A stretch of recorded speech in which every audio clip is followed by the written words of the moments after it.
ಸಹಪಾಠಿಗಳೇ, ಎಲ್ಲರಿಗೂ ಸ್ವಾತಂತ್ರ್ಯ ದಿನಾಚರಣೆಯ ಶುಭಾಶಯಗಳು.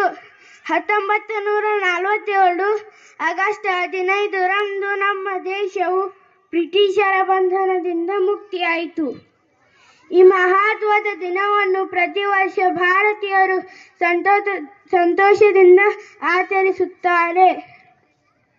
ಸ್ವಾತಂತ್ರ್ಯ ಎಂದರೆ ಕೇವಲ ಬ್ರಿಟಿಷರ ಆಳ್ವಿಕೆಯಿಂದ ಮುಕ್ತಿಯಲ್ಲ, ಇದು ನಮ್ಮ ಒಳ್ಳೆಯ ಜೀವನದ ಹಕ್ಕುಗಳನ್ನು ಸ್ವತಂತ್ರವಾಗಿ ಯೋಚಿಸುವ ಸ್ವಾತಂತ್ರ್ಯ ಮತ್ತು ಪ್ರಯತ್ನ. ನಮ್ಮ ದೇಶವು ವಿಜ್ಞಾನ, ತಂತ್ರಜ್ಞಾನ, ಕೃಷಿ, ಶಿಕ್ಷಣ ಸೇರಿದಂತೆ ಅನೇಕ ಕ್ಷೇತ್ರಗಳಲ್ಲಿ ಪ್ರಗತಿ ಸಾಧಿಸಿದೆ.